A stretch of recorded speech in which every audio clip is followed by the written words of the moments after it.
What's up, guys? It's Damp. I'm going to do a video today with Izzy right here. Izzy's going to show us do a quick video series actually on dodos and why you want to use them and why they're OP. So I'm going to let her take it from there, and she's going to show you how to tame your first dodo.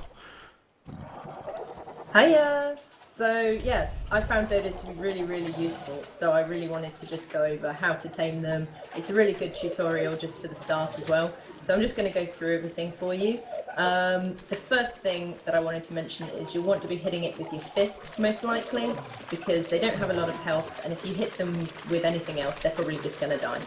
So you just want to go ahead and hit them, and then they should fall unconscious after about 3 to 5 hits. So try it on this one.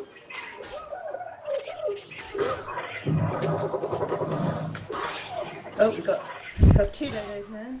A strangler. That one's dropped unconscious. You want to try and punch them slowly, because if you do it too quickly, you'll find that you could potentially knock it unconscious kill it after you knock it unconscious. So obviously with this dodo, I've put in 2 types of berries, which is how it's tamed. You've got the meja berry, which is its favourite berry essentially, so you can use any berries, but this one will make it faster. And then the narca berries, which are to make sure that it stays asleep. So you can see how quickly it's going to wake up by using the torpor or the unconscious meter. So you just got to make sure that that doesn't reach 0, or else it will wake up. And you tend to be able to find that the higher that you keep the unconscious meter, the better the taming will go. So I'm just going to force feed it, which is the remote use item button right at the bottom. So you have to highlight the narca berry and then click on that to actually force feed it, and then you'll see that the unconscious meter goes back up again. The other thing to mention about narca berries is, as well as keeping them asleep, they do actually reduce the food meter. So you will find that the more narca berries you use, the faster they will actually eat food. You've just got to keep an eye then on the taming meter. So if you come out of the main menu, you'll be able to see the taming meter along with the unconscious meter.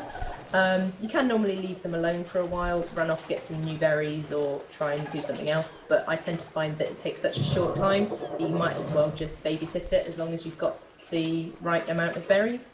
So this one's already more than halfway tamed. You don't realistically need as many berries as I put in there, but I thought that just to make sure that everything's okay, we'd give it that many. And then once it gets through the taming process, you'll be able to name it. So it shouldn't take too much longer. Whoops. Shouldn't take too much longer. And one thing you'll notice, guys, the taming effectiveness dropped as she just donkey punched that thing right in the back. So if you do damage to it, you will reduce your taming effectiveness. It can be a very effective way at keeping it unconscious if you are running out of berries, but it reduces the taming effectiveness. And there we go. We have a dodo which is tamed. What do you want to name it, Dan? Franklin. Oh, it's a girl. Norman then. Norman? Yeah, that should be good. It's a good girl name. Norman? Give it a complex. Fair enough. And there you go. That's your first dodo tamed. They don't take very long at all, which is why I find them really useful as a farming dinosaur. You can pick up quite a few very early on. It only took about maybe 10 narca berries and maybe 15 to 20 meja berries for this level 4. And the level is important because it does scale up the length of time along with how many berries it needs based on its level. But if you get quite a few low level, you can farm them for their poo, which is really useful when you're trying to make fertilizer for your crops. Although that's not very early game, but the more useful for the early game is if you get 2 of them, a male and a female pair, and they become mate boosted. As well as slightly increasing their stats, it will mean that occasionally the female will lay eggs, and you can eat the eggs, and they give you about 20 food points, which is actually quite high, so it's really good for that. So that is what we'll show you guys in the next video. We're going to take you and show you the dodo farm. So we will see you in the next video. Thanks, Izzy.